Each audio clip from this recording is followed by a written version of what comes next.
মুগ ডালটা আগে ভেজাতে ভুলে গেছিলাম, যার জন্য এই মিক্সিটার মধ্যে একটু বেশি জল দিয়ে মুগ ডালটাকে পেস্ট করতে হলো।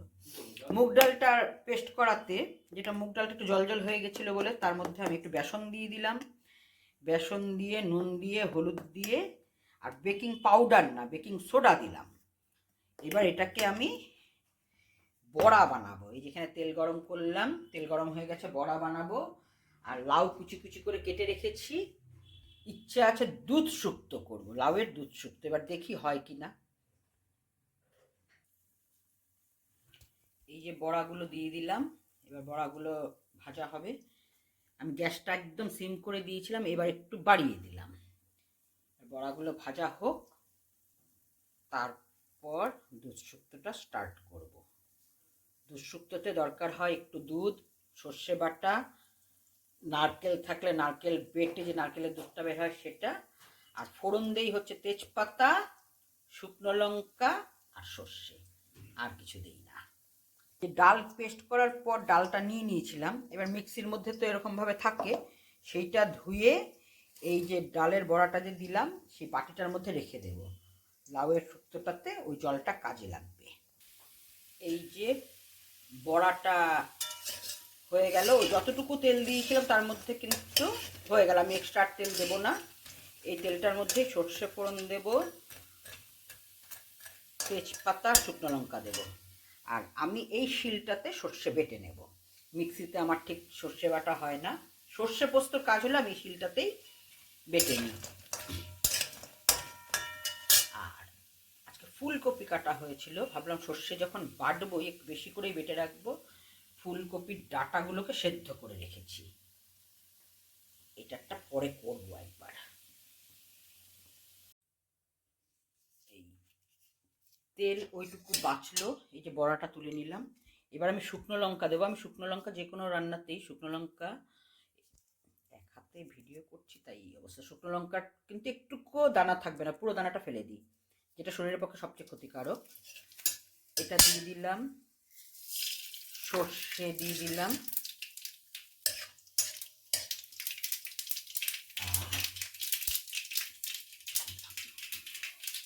একটু মৌরি দেব,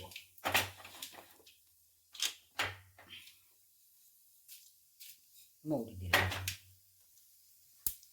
এবারে লাউটা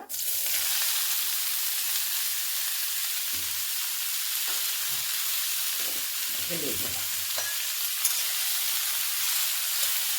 আমি কিন্তু একটুকুও হলুদ দেবো না, একটু মিষ্টি দিলে ভালো লাগে। কিন্তু আমার বাড়িতে যেহেতু সুগারের পেশেন্ট, তার মিষ্টিটা জাস্ট এই 1 চিমটি আমি জাগিরি কিনে রাখি, সেই জাগিরি হয়তো 1 চিমটি দেবো, হয়ে যাবে। এবার এটাতে আমি নুন দেবো। নুনটা স্বাদ মতো, সেটা বলা যাবে না কে কতটা খাবে কি না। নুন দিলাম। এবার সর্ষে বাটাটা অনেক পরে দেবো। এই যে জলটা গুলে রেখেছিলাম মিক্সি থেকে, সেই জলটা আমি দিয়ে দিলাম, কারণ লাউয়ের থেকেও জল বের হবে।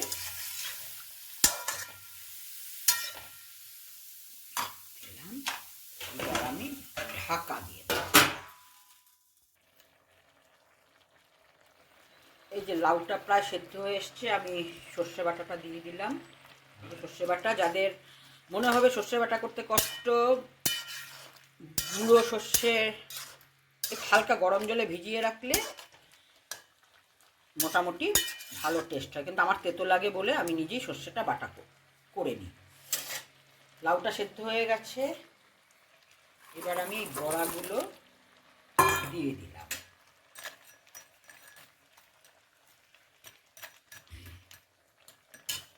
আর দিয়ে দেব, এটা একটু সেদ্ধ হবে, তারপর দেব এই অল্প একটু দুধ ছড়িয়ে রেখেছিলাম। দুধটা কিন্তু ফুটন্ত দুধ একদম। এই দুধটা আমি, এটা সেদ্ধ হলেই, সেদ্ধ ঠিক না, জাস্ট নাড়িয়ে চাড়িয়ে দিয়ে দেবো।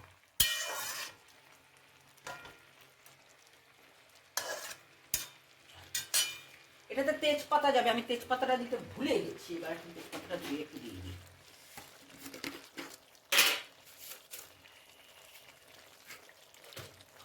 কোনো মশলা টশলা যাবে না।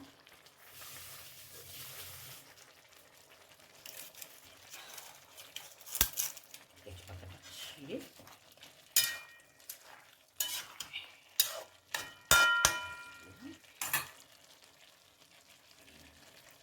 দুধটা দিয়ে নাড়িয়ে দিলাম। এরকম সাদা রঙের হবে। আদা বাটা দেবো এবার, আদা বাটা।